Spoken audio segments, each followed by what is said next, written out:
Hello बच्चों, क्या हाल चाल। मैं आपका अपना अनुसार आपके अपने YouTube चैनल केमिस्ट्री पाठशाला में स्वागत करता हूं। आई होप सभी लोग मस्त होंगे, तंदुरुस्त होंगे, स्वस्थ होंगे। तो आइए हम लोग चल के मिलके थोड़ा सा पढ़ाई कर लेते हैं। तो ये है आपका कक्षा 9 का क्लास है, चैप्टर नंबर 4 रासायनिक संयोजन का नियम। रासायनिक संयोजन का नियम चौथा चैप्टर पढ़ेंगे हम लोग क्लास 9 का। सभी बच्चे जो तरीके से क्लास में जल्दी से लाइव आके जुड़ जाएंगे, ताकि हम लोग अपने जो चैप्टर हमारा है रासायनिक संयोजन का नियम, इसको बहुत ही सुगमता से, आसानी से, सरलता से क्या करें, सीख सके। तो सभी बच्चे जल्दी से क्लास में लाइव आएंगे भैया, जल्दी से आ जाएंगे सभी लोग क्लास में लाइव। चलिए भैया, तो हम लोग पढ़ाई करना शुरू कर देते हैं। रासायनिक संयोजन का नियम चैप्टर का नाम है, और यही हमारा क्या रहेगा, पहला टॉपिक रहेगा। इसी को सबसे पहले हम सीखेंगे कि रासायनिक संयोजन कहते किसे हैं। ठीक है भैया, तो आइए हेडिंग लिख सभी लोग, रासायनिक संयोजन का नियम। हेडिंग रहेगा रासायनिक संयोजन का, रासायनिक संयोजन का क्या रहेगा, आपका नियम रहेगा।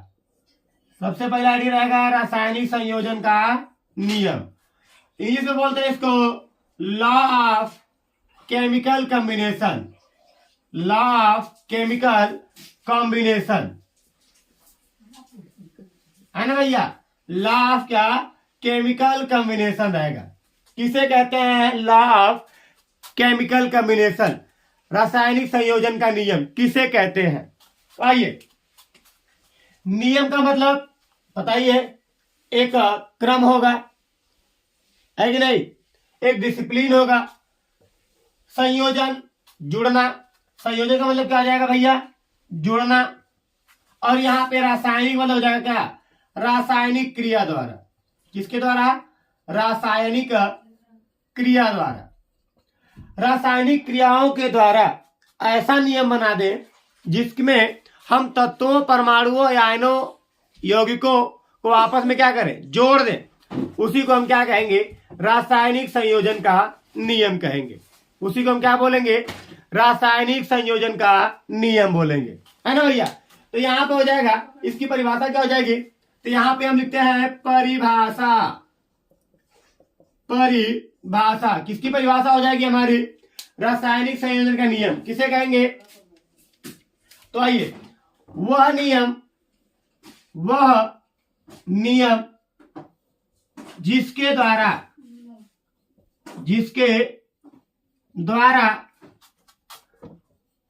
तत्व आपस में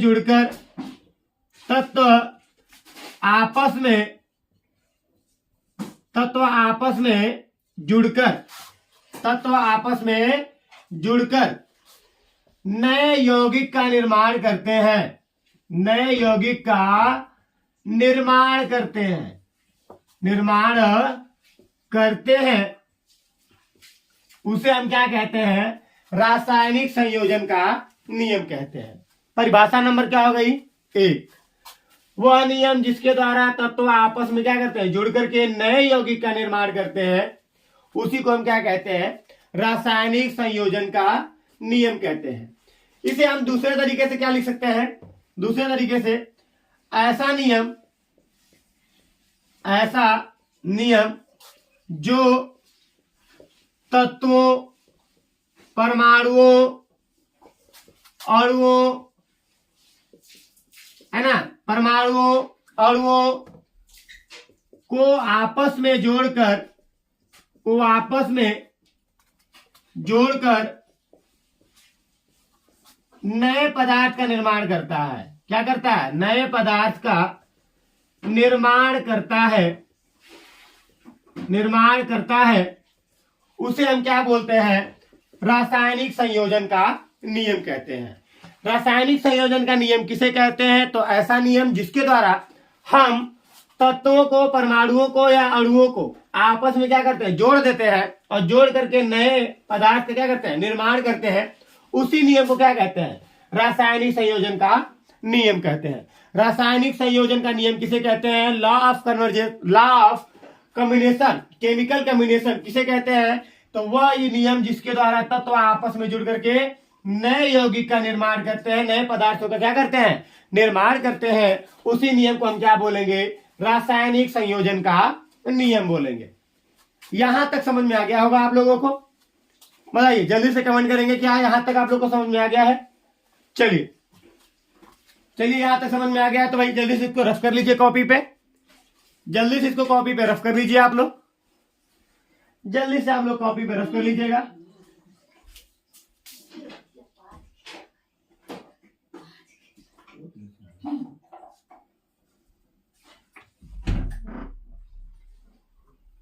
चलिए, यहां तक हो गया होगा।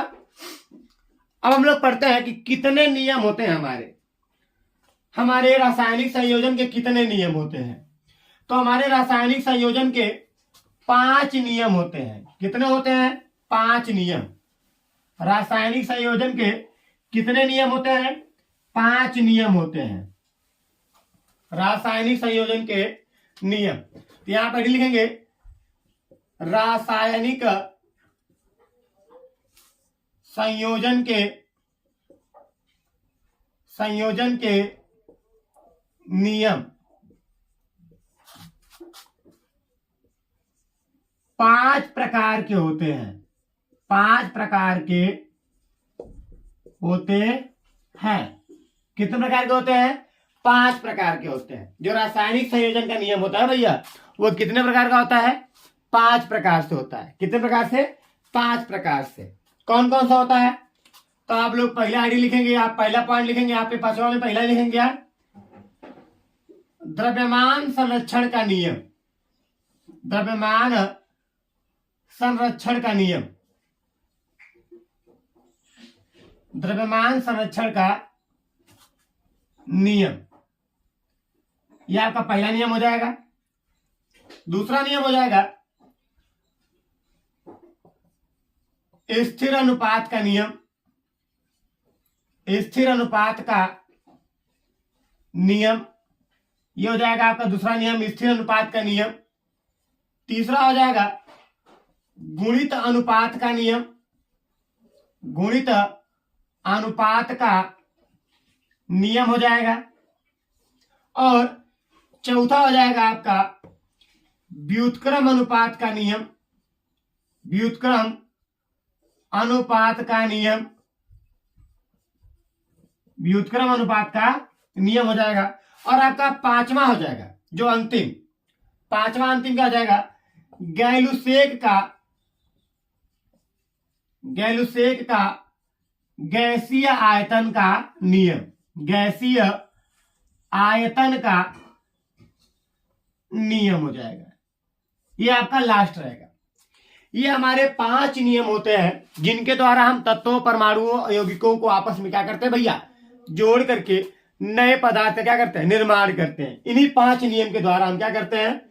तत्वों, यौगिकों को क्या करते हैं? निर्माण करते हैं। समझे? कौन कौन से नियम थे? द्रव्यमान संरक्षण का नियम, स्थिर अनुपात का नियम, गुणित अनुपात का नियम, व्युत्क्रम अनुपात का नियम और गैलुसेक के गैसीय आयतन का नियम। गैलुसेक के गैसीय आयतन में गैसों का होगा और ये सभी नियम है जिनमें तत्वों, अणु, परमाणुओं का होगा। तो हमारे जो रासायनिक संयोजन के नियम है भैया, वो कितने प्रकार के हैं? 5 प्रकार के। मैंने बताया आपको, द्रव्यमान संरक्षण का नियम, स्थिर अनुपात का नियम, गुणित अनुपात का नियम, व्युत्क्रम अनुपात का नियम और क्या? गैलुसेक के गैसीय आयतन का नियम।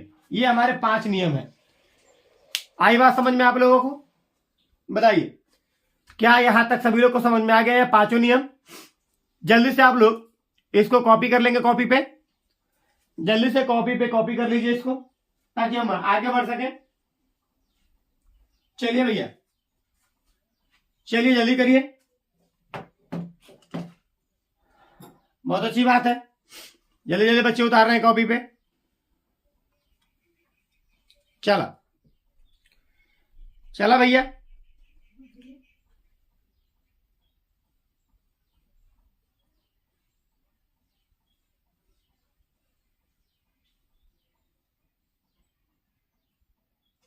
चला आगे उतार। अब पहला नियम पढ़ ला।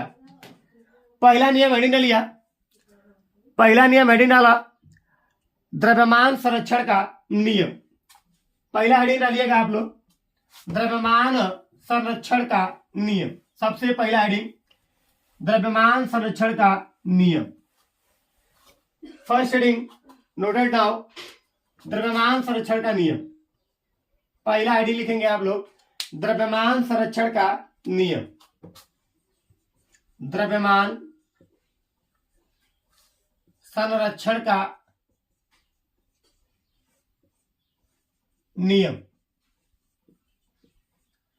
Law of conservation of mass, इसकी स्पेलिंग हो जाएगी आपकी, मीनिंग हो जाएगी लॉ ऑफ कन्वर्जेशन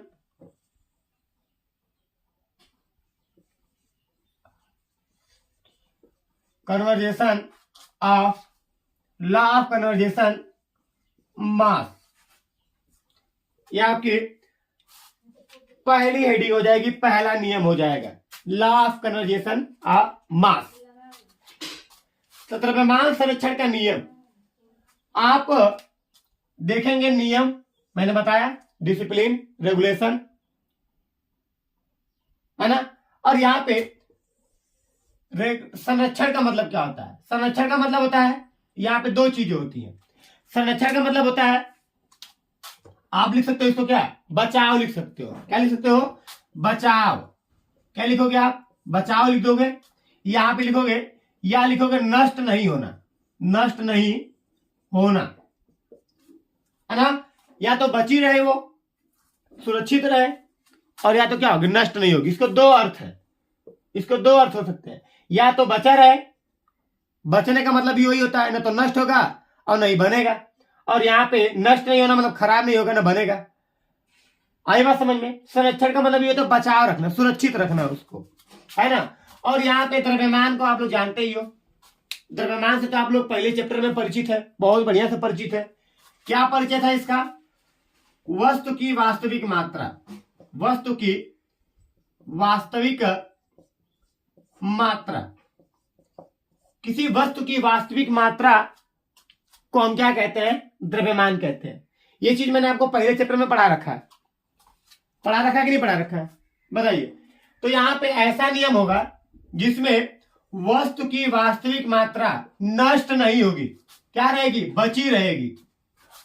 यहां पे क्या लिख देते हैं? बची रहना, बची रहेगी। न तो नष्ट होगी और नहीं क्या रहेगी, और बची रहेगी। बची रहेगी और न तो नष्ट होगी। किसकी? वस्तु की वास्तविक मात्रा। कोई भी पदार्थ होगा भैया, कोई भी पदार्थ, ऐसा नियम होगा। उस नियम में क्या होता है कि इस नियम के अनुसार हम परिभाषा बनाएंगे। इस नियम के अनुसार किसी वस्तु की वास्तविक मात्रा बची रहती है और नहीं क्या होती है? नष्ट होती है। हमेशा बची रहेगी, खत्म नहीं होगी, विनाश उसका नहीं होगा, है ना।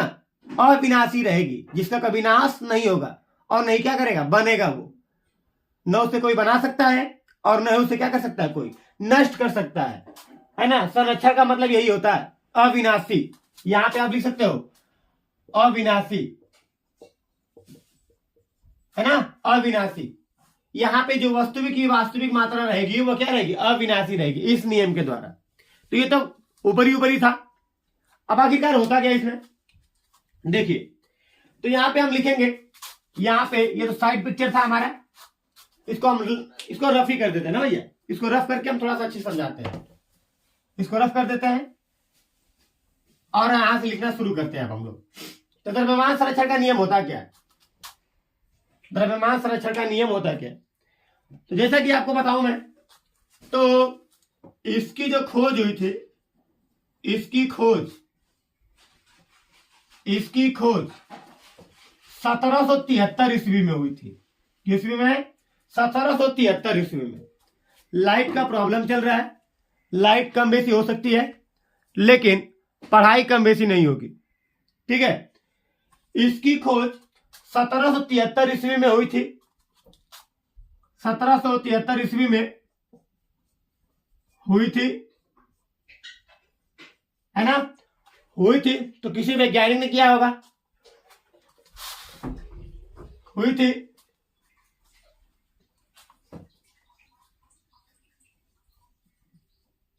जिसका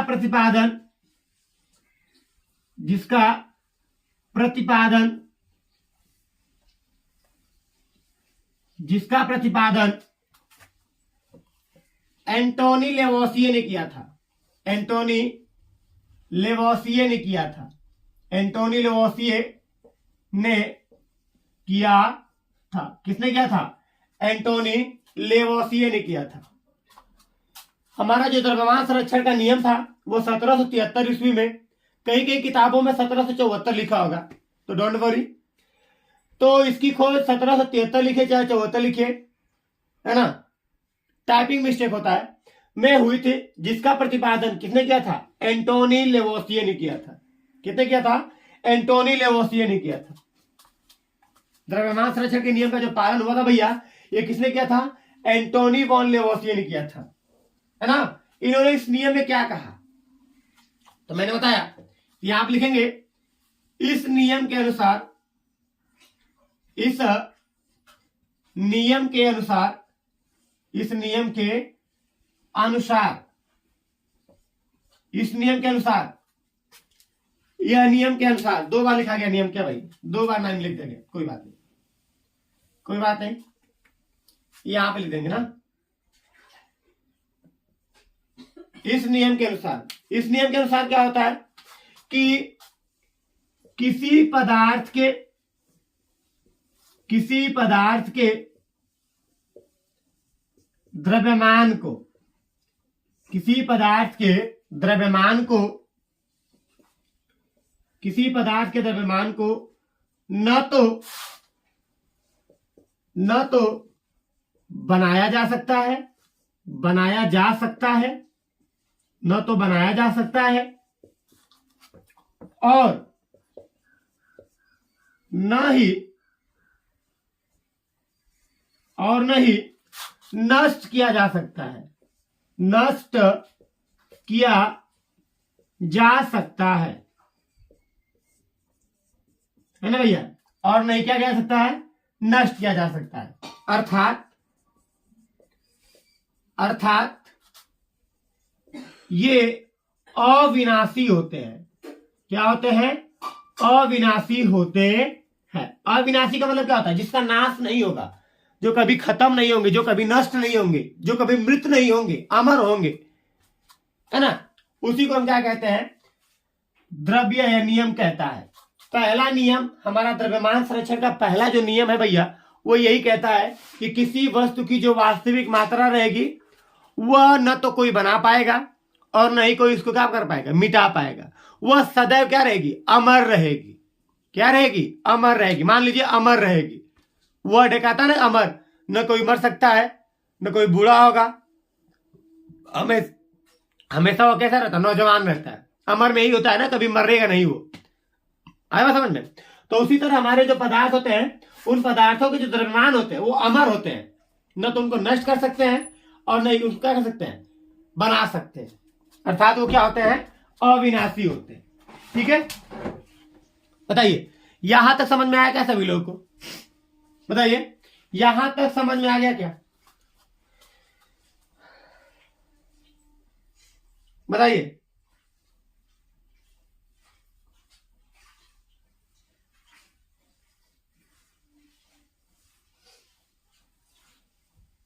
बताइए यहां तक समझ में आ गया? बताइए यहां तक समझ में आ गया?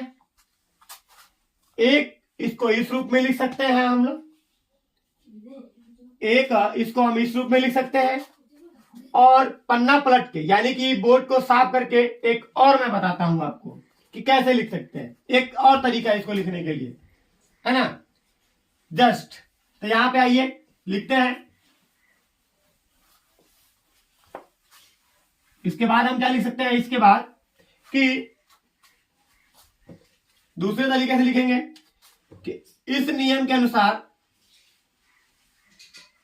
इस नियम के अनुसार, इस नियम के अनुसार इस नियम के अनुसार पेन चेंज, किसी रासायनिक अभिक्रिया में किसी रासायनिक अभिक्रिया में किसी रासायनिक अभिक्रिया में भाग लेने वाले पदार्थ का कुल द्रव्यमान, पदार्थ का कुल द्रव्यमान, कुल द्रव्यमान, कुल द्रव्यमान अभिक्रिया के फलस्वरूप प्राप्त, अभिक्रिया के फलस्वरूप प्राप्त नए पदार्थ के कुल द्रव्यमान के, पदार्थ के कुल द्रव्यमान के, कुल द्रव्यमान के बराबर होता है। क्या होता है? बराबर होता है। आई बात समझ में? यानी कि जितना हम करेंगे उतना ही हमको रिटर्न गिफ्ट वापस आएगा। आप लोग ने कहावत सुनी होगी, जैसी करनी वैसी भरनी। जो जैसा करेगा उसे वैसा क्या करेगा? मिलेगा। ठीक उसी प्रकार यहां पे इस नियम के द्वारा होता है कि जितना रासायनिक अभिक्रिया में द्रव्यमान लेकर के हम भाग करेंगे, अभिक्रिया को पूरा करेंगे, उतना ही हमको क्या प्राप्त होगा? उत्पाद प्राप्त होगा। उतने ही द्रव्यमान में हमको क्या होगा? उत्पाद प्राप्त होगा। यानी कि यहां पे आप बता दें आपको, तो जो रासायनिक अभिक्रिया में भाग लेते हैं, जो रासायनिक अभिक्रिया में भाग लेते हैं उनको हम क्या कहते हैं? अभिकारक कहते हैं। और अभिक्रिया के फलस्वरूप जो नए पदार्थ प्राप्त होते हैं उनको हम क्या कहते हैं? उत्पाद कहते हैं। उनको क्या कहते हैं? उत्पाद कहते हैं। यहां पे नोट करके लिख लेंगे, नोट करके लिखूंगा यहां पे मैं आपको कि अभिक्रिया में भाग लेने वाले को, अभिक्रिया में भाग लेने वाले को, भाग लेने वाले को क्या कहते हैं?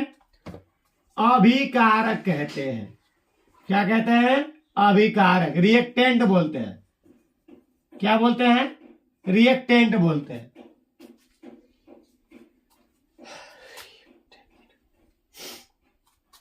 रिएक्टेंट बोलते हैं, स्पेलिंग मिला लीजिएगा। और यहां पे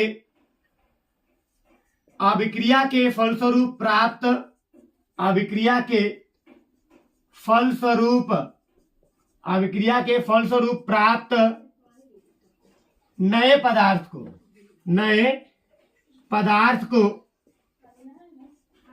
क्या बोलते हैं? उत्पाद बोलते हैं। क्या बोलते हैं? प्रोडक्ट।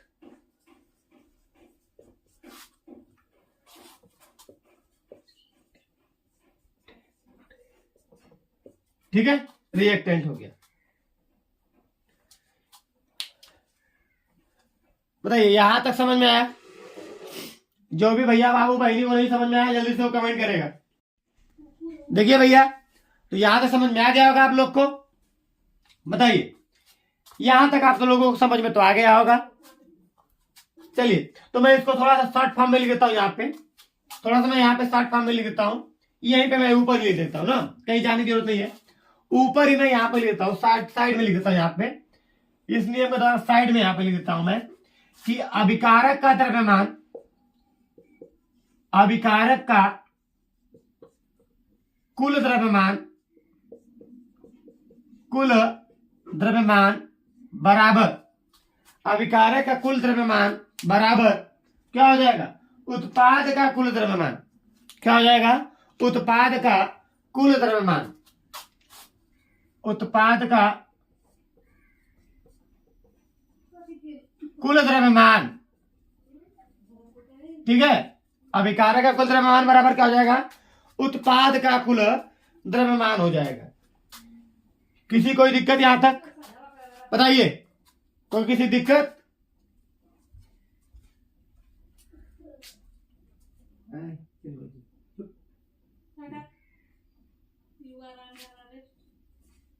समझ में आ गया? चलिए, तो हमारे एक वैज्ञानिक थे, हमारे एक वैज्ञानिक थे, नाम तो सुना ही होगा, नाम तो सुना ही होगा उनका, आइंस्टीन नाम के वैज्ञानिक थे। नाम सुना है आप लोग? आइंस्टीन। आइंस्टीन ने पदार्थ के द्रव्यमान पर और उनकी अंदर निहित ऊर्जा के बारे में अध्ययन किया। आइंस्टीन ने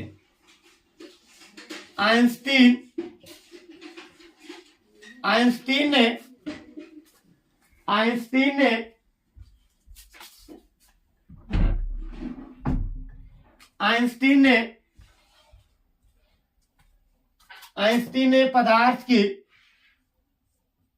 ऊर्जा एवं द्रव्यमान का अध्ययन किया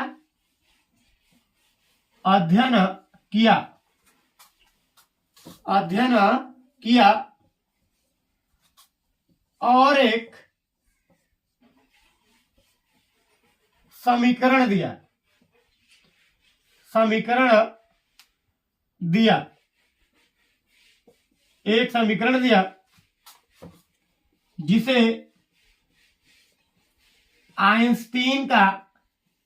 जिसे आइंस्टीन का ऊर्जा द्रव्यमान समीकरण कहते हैं। जिसे आइंस्टीन का क्या कहते हैं? ऊर्जा द्रव्यमान समीकरण कहते हैं। जिसे आइंस्टीन का ऊर्जा द्रव्यमान समीकरण कहते हैं। ऊर्जा द्रव्यमान क्या कहते हैं? समीकरण कहते हैं। आई बात समझ में आप लोग को? जिसे क्या कहते हैं? ऊर्जा द्रव्यमान समीकरण कहते हैं। किसी कोई दिक्कत बताइए? तो वह समीकरण क्या था? तो यहां लिखेंगे, इस समीकरण के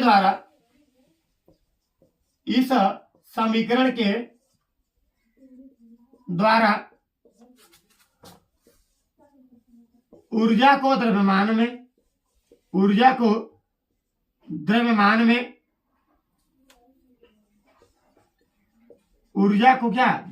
में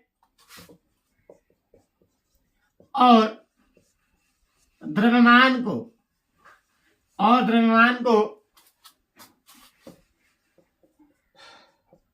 ऊर्जा में परिवर्तित कर सकते हैं, है ना? तो यहां पे इन्होंने क्या लिखा? इन्होंने लिखा, माना किसी यम द्रव्यमान की वस्तु की ऊर्जा E है तो E बराबर mc स्क्वायर। E बराबर क्या हो जाएगा? mc स्क्वायर हो जाएगा, जहां पे E बराबर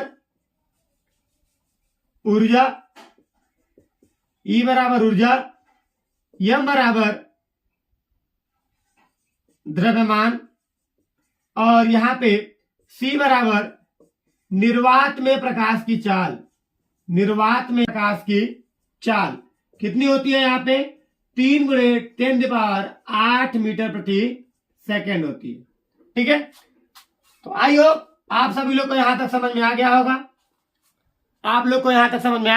तो हम लोग यहीं पे अपने लेक्चर को समाप्त करते हैं। कल मिलते हैं आपसे नए टॉपिक के साथ। आज के लिए बस इतना ही। राधे राधे।